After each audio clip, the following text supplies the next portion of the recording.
Welcome to the Cabral Concept, where board-certified naturopath and integrative health practitioner Dr. Cabral shares how he was diagnosed at the age of 17 with a life-altering illness and given no hope for recovery. It was only after studying and traveling all over the world did he discover how to combine ancient Ayurvedic healing practices with state-of-the-art naturopathic and functional medicine to fully rebalance the body and re-energize it with life. It's time to discover how to get well, lose weight, and finally feel alive again. And now, here's your host, Dr. Cabral.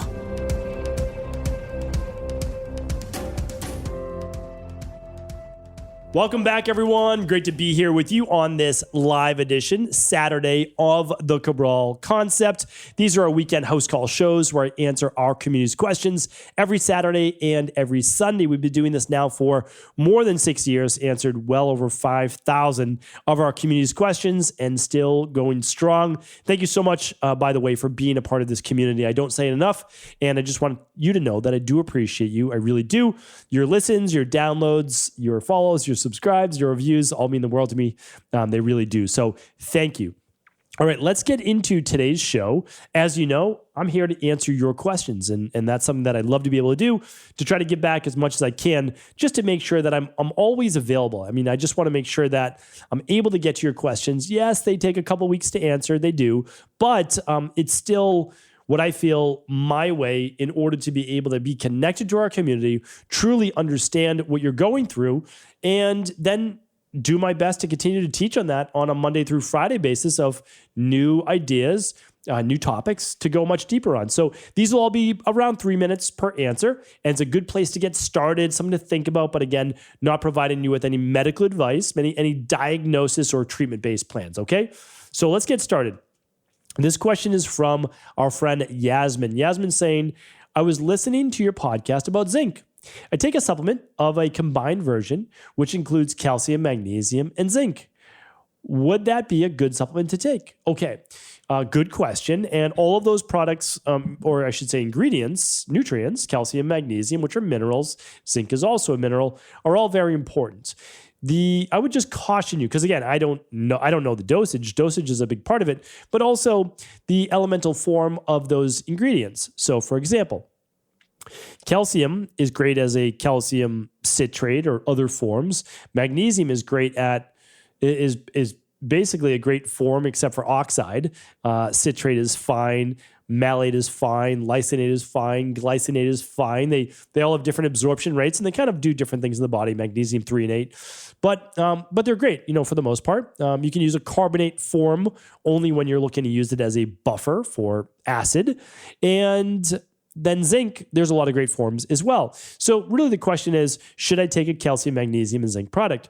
Well, the truth is, most people may not need to if they're already taking something like the daily nutritional support or the daily activated multivitamin.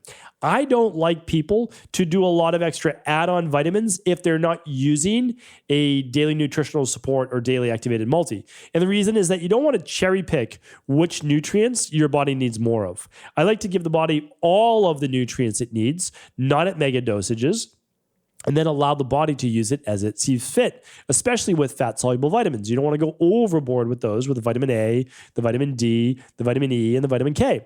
So, but then, do I recommend zinc or magnesium on top of that? I often do. I really do. So, like, for example, we have a new product called Daily Bone Support. Okay. It's going to contain calcium, magnesium. It's going to contain zinc. It's going to contain other factors as well, like vitamin D and K as well. So, not saying it's a bad product to take. When do you need calcium, magnesium? Well, you need it for good bone support. You need it for the nervous system. You need it for the muscles. You need zinc for the immune system, rebuilding muscles. So again, I don't know if it's the right product for you, but I would do a foundational protocol first, like the Daily Foundation Protocol, level 2 or level 3. You can find that at stevencabral.com/shop under the supplement section. And then probably something like the immunity protocol, which is C, D, and zinc. And then after that, decide, okay, do you need additional nutrients as well? And usually that's found out on lab testing. And the labs I recommend for vitamin and mineral levels is called a starter kit. You can find the starter kit at stevencabral.com/shop or stevencabral.com/labs, and that'll take you right over there. Okay. Samantha is up next. Samantha says, I developed what I thought were varicose veins in my upper thighs and behind my knees. I was so blown away because I'm not overweight or pregnant or elderly or sitting or standing for long periods of day. I just heard that one of the symptoms of COVID is thrombosis. I'm wondering if these sometimes painful itchy veins could be thrombosis or how I could treat them naturally. Okay, so again, I don't provide any medical advice, any medical treatment programs, but of course, I have lots of podcasts on veins. So I've got lots of podcasts on varicose veins, and you can look all those up at stephencabral.com/podcasts. Okay, stephencabral.com/podcasts. Type in your keyword like varicose veins. Let's do that right now. So we'll make sure we get you this, and then I'm going to give you an answer on the thrombosis part of it. Oh, we got to go to stephencabral.com. I must be rusty. It's only been 5 days since I did the show. So varicose veins, stephencabral.com/podcasts. Internet's acting a little slow right now. Too many devices, I guess, linked up to it. We'll wait for this to load up, and then I'll be able to get you your answer, okay? So what about thrombosis? Well, here's the thing. We're not going to use thrombosis as a symptom or a way of diagnosing COVID. Like, that's not something we want to do. What we want to look at overall with a lot of COVID-based symptoms is inflammation. I've said this before, but most people's body do a pretty good job at fighting off this particular virus. But what they're left with is a lot of inflammation. Okay. So I have podcasts on long COVID, long haulers. And it's really about an inflammation or inflammatory based issue that affects the mitochondria and it affects the circulation of the body. And that's really what you're talking about right now. And so just what I want to share with you is looking at deeper underlying root causes for why that inflammation might be there. And if it is the virus itself, okay, then what are we going to do? Well, we're going to work on getting the immune system up. We're going to work on rebalancing the body, getting the body healthy, and then hopefully this goes away. If this is more of a longer term issue, we want to look at a circulatory issue. And certainly, we can work on that too. I just don't have enough information to kind of push you down one direction or the other. All right, Marcie's up next. Hi, Dr. Cabral. Bless you for sharing vital health information with the world. My question, I'm 55, in good health. I supplement daily with zinc and copper and vitamin C and vitamin D. Excuse me. Quercetin, B complex, A, and magnesium. About 7 weeks ago, I started having a cycle of cluster headaches. I started on a particular medication and plan to wean off now that the headaches have stopped. These come every 2 to 3 years. I feel like I heard you make a side comment in one of your house call questions about tartar on teeth, but I've searched and haven't come up with anything. Can you share what might be the cause of tartar buildup? We just moved from headaches to tartar. Okay. I'm not sure what changed, but over the last couple months, I seem to quickly get tartar buildup after brushing my teeth with the electric toothbrush and cleaning with a dental tool. My curiosity is about the root cause, which I thought I heard you say something about lack of cod liver oil in the diet. My dentist is always amazed at how healthy my mouth is and how little cleaning needs to be done. I've also heard you say something about K2 in relation to this issue. Thank you for your time. All right, Marcie, let's get to the bottom of this. Okay, so I actually want to be able to answer Samantha's question about those varicose veins. So what I'm going to have what I'm going to do right now is just type it in and then just make sure, Samantha, I just want everybody to know this, that they can do follow-ups at cabralsupportgroup.com and make sure that they're getting the answers to their questions. But varicose veins was discussed on episode 1919. So again, stephencabral.com. And then you can always just put in the number 1919, 1324, 1317, 890, and 484. Okay? All right. For our friend Marcie. Okay, let's get to the bottom of this. Cluster headaches. Cluster headaches can be set off, triggered by a food response, a stress response, a lot to do with cytokines, histamines, etc. Doesn't seem like you asked about that though, because now you're good, but you're asking about tartar in the teeth. Okay, it was not me who said a lack of cod liver oil or vitamin K was to cause this. So that was not me. So when the body though has more anaerobic based bacteria in the mouth, you can start to build up more tartar, partially as more of a biofilm, a protective response by the body to coat the teeth and for breaking down. It's one response. That's it. And so what I would look at is saying, are you eating different foods? Or are you using something that may actually change the pH of the mouth? So are you using anything too acidic in the mouth or even too alkaline in the mouth? You want to keep the bacteria in the mouth balanced, just like you would on the skin or the scalp or anywhere else. So what I look at is always variables. We're able to figure out what went wrong with an individual based on the variables that changed. So are you using a different toothpaste? And that toothpaste, even though it may be a healthy toothpaste, is not agreeing with you. For example, does it contain baking soda? And for some reason that doesn't work with your mouth, even though it might work with mine or someone else's. Does it contain tea tree oil? Does it contain, so things that would typically be good, did you switch that? And is that why the tartar's still starting to build up? Did you have to take antibiotics? And that's when the tartar started to build up a couple weeks after that. So I would look at, okay, what variable changed and why you're starting to get this buildup. Okay, but it was not cod liver oil or K2 on my end. Tiffany's up next. Hi, Dr. Cabral. I recently purchased new pans. The Caraway, I came across an article shortly after stating that the pans tested positive for 20 metals. Any advice? Okay, well, I mean, if they test high in metals and you're saying they tested high in lead and mercury and a few others, you may want to see if you can return the pans for any of the pans that I recommended before, which would be either ceramic or they would be stainless or they would be glass or other. So that's I think the best you can do, right? Because if you're cooking on a pan that tests high in something like lead or mercury, well, that over time, small amounts are going to get into your food. So I'd be careful for that. I really would. And you can find all of my different resources and what I use with my family and in my practice at stevencabral.com/resources. There's over 100 different products that I use in my practice and with my family. Okay. Good question. Lorena is up next. What are your thoughts on pickled Japanese ginger? I love having these with my meals in Japanese restaurants, so I want to make sure they are healthy. Haha. Absolutely love your podcast. Thank you, Lorena. I appreciate that. I actually enjoy them as well. I really do. I like those little ginger slivers. And so when you look at what they are made out of, well, the healthy ones are made out of sliced ginger, peeled sliced ginger, and then they are made with sugar and vinegar. So there's a little sugar, and that's what adds the sweet to the spice, because real ginger is very spicy. Now, the amazing thing about ginger is that it's a great digestive.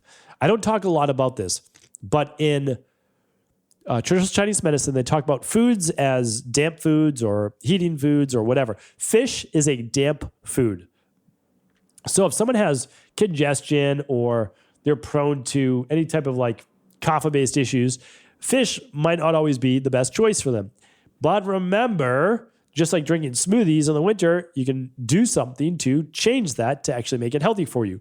So for example, you could add ginger to your smoothie in the winter. You could add ginger to your fish, right? Some type of spice to the fish, something heating would allow you then to balance that dampness. So ginger being drying and heating will balance that fish. Now, okay, what about vinegar? Well, vinegar will add more acidity to the stomach while you're trying to break down that meal. So that's not necessarily bad either. It's not a lot of sugar, so I wouldn't get overly concerned about that either. A lot of people go bananas over like literally a gram of sugar and they lose their mind and they're missing the overall, big picture. So what I would say is this: the problem is if it's a brownish color, then it's probably one of the healthier versions. It's natural. It's just made with vinegar, sugar, a little bit of sugar, and ginger. Now, some of them in restaurants though are pink. I don't know any pink ginger. I'm assuming those are used with food coloring and dye. I would not eat the ones that have been colored. All right, so hopefully that is helpful.